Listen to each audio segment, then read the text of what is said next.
अगर आप इंडिया से हैं, पाकिस्तान से हैं या फिर बांग्लादेश से, तो आपके लिए एक बहुत ज़रूरी खबर। और दोस्तों, ज़रूरी खबर यह है कि बांग्लादेश में तख्ता पलट चुका है।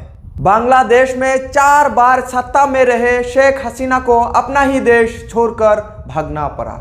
पाकिस्तान की तरह बांग्लादेश में सत्ता की ताकत फौज के हाथों में चले गए हैं।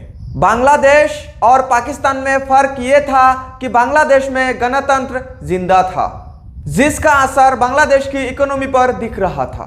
लेकिन शायद अगस्त का महीना बांग्लादेश के लिए अच्छा नहीं था, हसीना परिवार के लिए अच्छा नहीं था, क्योंकि जिस शख्स ने बांग्लादेश को आज़ादी दिलाई थी, शेख मुजीबुर रहमान, उनकी 15 अगस्त 1975 को हत्या कर दिया गया था।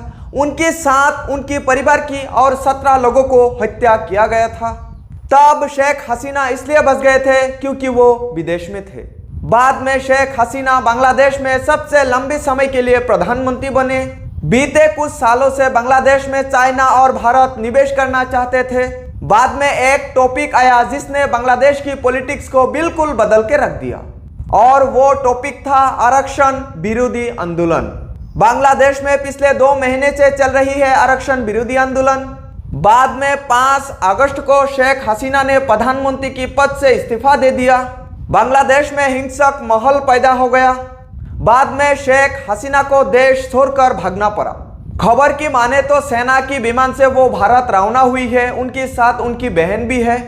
शेख हसीना बंगाल के रास्ते दिल्ली आए और यहाँ से शायद शेख हसीना लंदन जाएंगे या फिर किसी और देश में जाकर बस जाएंगे शेख हसीना, जब तक देश की स्थिति सामान्य नहीं होता।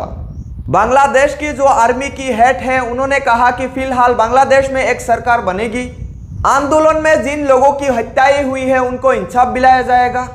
लेकिन बांग्लादेश की जो कहानी है ये आपको श्रीलंका की याद दिलाती है। श्रीलंका में भी बिल्कुल यही हुआ था। जो तस्वीरें बांग्लादेश से निकल के सामने आ रही है वो बिल्कुल श्रीलंका की याद दिला रही है। बांग्लादेश में इस समय बिल्कुल श्रीलंका जैसा हाल है। प्रधानमंत्री शेख हसीना के घर में लोग घुस गई है, उनकी बैठ की आनंद उठा रही है। लोग पार्लियामेंट में घुस गई है, तोड़ फोड़ कर रही है। शेख हसीना की किचन से पानी खा रहा है, चिकन खा रहा है। शेख हसीना की कपड़े लोग लेके जा रही है। शेख हसीना की कपड़े, उनकी अलग अलग सामान सब लोग लेकर भाग रही है। उनकी टीवी, उनकी सोफा सब लेके लोग भाग रही है। बांग्लादेश इस समय बिल्कुल अशांत है। ढाका में 4 लाख लोग सड़कों पे आ गई है। ये लोग जगह जगह पर तोड़ फोड़ कर रही है। देश में युद्ध जैसा परिवेश है। शेख मुजीबुर रहमान की स्टैचू को तोड़ दिया गया है। प्रदर्शन करने वालों ने पुलिस के साथ पंगा लिए, 6 लोग मर गए। 317 की जान अब तक जा चुकी है। तो ये बहुत सारी तस्वीरें निकल के सामने आ रही है। बांग्लादेश से कुछ ऐसा तस्वीरें निकल के सामने आए हैं जो हैरान कर देने वाला है, जैसे संसद के अंदर प्रदर्शनकारियों का तोड़फोड़, शेख हसीना की बेडरूम में लोगों का पड़े रहना, वहां चिकन खाना। तो दोस्तों, ये सारे चीजें हमने श्रीलंका में भी देखे थे। हजारों की तादाद में लोगों ने शेख हसीना की सरकारी आवास पर धावा बोला। शेख हसीना की बेडरूम में, गार्डन में प्रदर्शनकारी टहलने लगे। सेना असफल रहे, प्रदर्शनकारियों को रोक नहीं पाए, और इसी बीच शेख हसीना ने अपना बहन के साथ देश छोड़ दिए।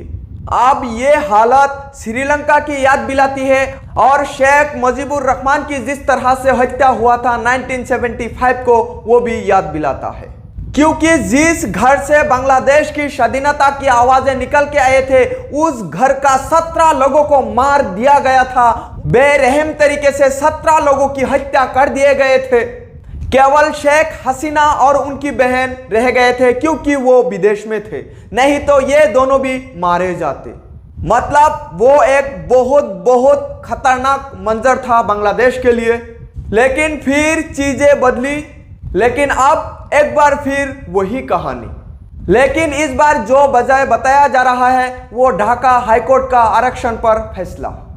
1971 में बांग्लादेश आजाद हुआ था और 1971 में बांग्लादेश में 80% कोटा सिस्टम लागू हो गया था, जिसमें फ्रीडम फाइटरों की बच्चों के लिए नौकरी में 30%, पिछड़े जिलों के लिए 40% और महिलाओं के लिए 10%। सामान्य सत्रों के लिए केवल 20% सीट रखा गया।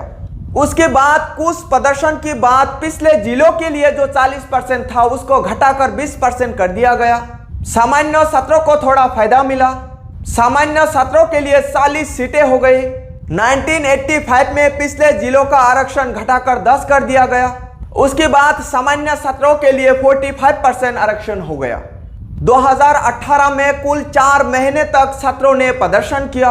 बाद में सरकार ने सिस्टम खत्म कर दिया, लेकिन बाद में 5 जून 2026 को ढाका हाईकोर्ट ने एक फैसला सुनाया और जिस फैसले में पुराना कोटा सिस्टम को लागू करने के लिए कहा गया और वहीं से छात्र जो है भड़क गए और भड़कने का असर यह था कि कहानी बिगड़ गई।